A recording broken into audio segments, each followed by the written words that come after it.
Здравствуйте, дорогие зрители! Рада приветствовать вас на своем канале. Сегодня, друзья, приготовим очень вкусный калач из теста бриош. Для этого нам нужно в дежу миксера добавить просеянную заранее муку. Также будем добавлять обычные сухие дрожжи. Рецепт, как обычно, под видео в описании. Добавляем ванильный сахар, соль и сахар. В яйца добавляем холодную, практически ледяную из морозилки, не замороженную, холодную, повторяю, воду.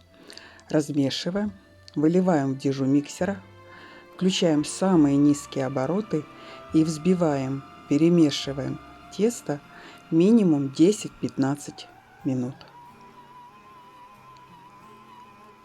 Также заранее я охладила сливочное масло, порезала на мелкие кусочки и частями добавляем в дежу миксера в тесто и продолжаем взбивать. После того, как мы уже все масло введем до последнего кусочка, еще 10-15 минут.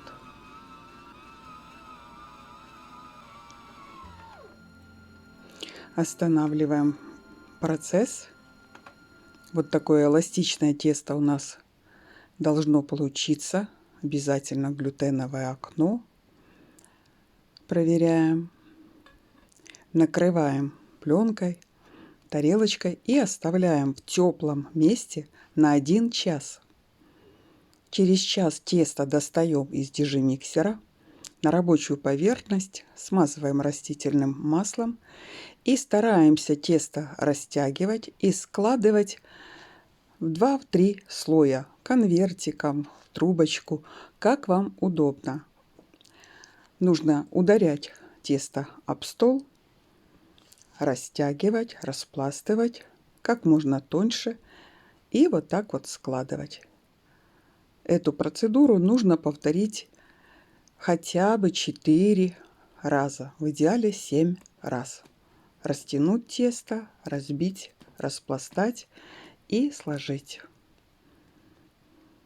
После этой процедуры тесто укладываем в глубокую емкость. Также накрываем пленочкой или тарелкой и ставим уже в холодильник на 8 часов. Если вы за 8 часов что-то вот не получилось, не сложилось, через 8 часов начать работать с тестом, то через 8 часов хотя бы тесто нужно 1 раз обмять, и пусть оно стоит в холодильнике еще какое-то время.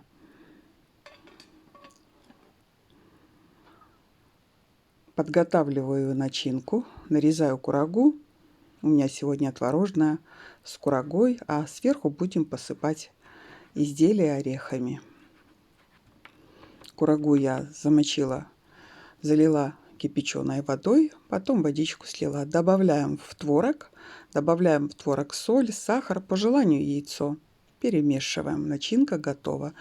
Тесто у меня отстоялось 8 часов на балконе. Сейчас осень, прохладно. Выкладываем на рабочую поверхность, делю на 4 части.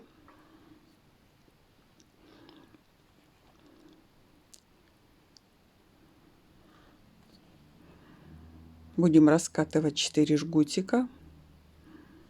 Потом каждую часть вот раскатываем с помощью скалки. Выкладываем начинку. Начинку также я делю на 4 части. Каждый рулетик защипываем. Двойная защипка идет. Вот 1 раз прошлись, а 2 раз вот так подкрутите еще. Перекатываем рулетик, края защипываем и плетем вот обычную простую вот такую вот косичку.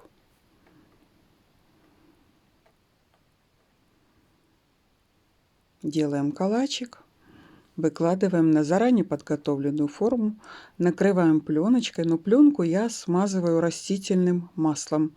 Просто вот сжимаю ее в комочек, капельку масла, расшаровываю и накрываю вот изделие. Также и второй калач у нас готов. Оставляем на расстойку на час-полтора, то есть я не смотрю на время, я смотрю на изделие. Оно должно увеличиться минимум в два, а то и больше раз. Посыпаю сверху орехами, смазываю желтком. В желток добавляю 1 столовую ложку молочка. Смазываем аккуратненько. Сверху выкладываю орешки.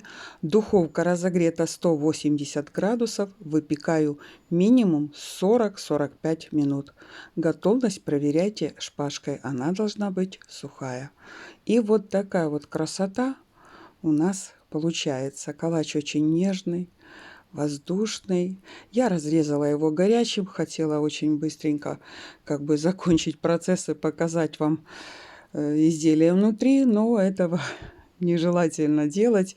Дайте хлебу созреть, калачу отстояться хотя бы ночь, а утром уже нарезайте. Так и вкус будет интересней, и плотность будет другая. Но я очень люблю с такого калача готовить сухарики. То есть я один калачик вот нарезаю на кусочки, ставлю в духовку на 20 минут 180 градусов и готовлю вот такие очень вкусные сухарики к чаю, кофе с молоком.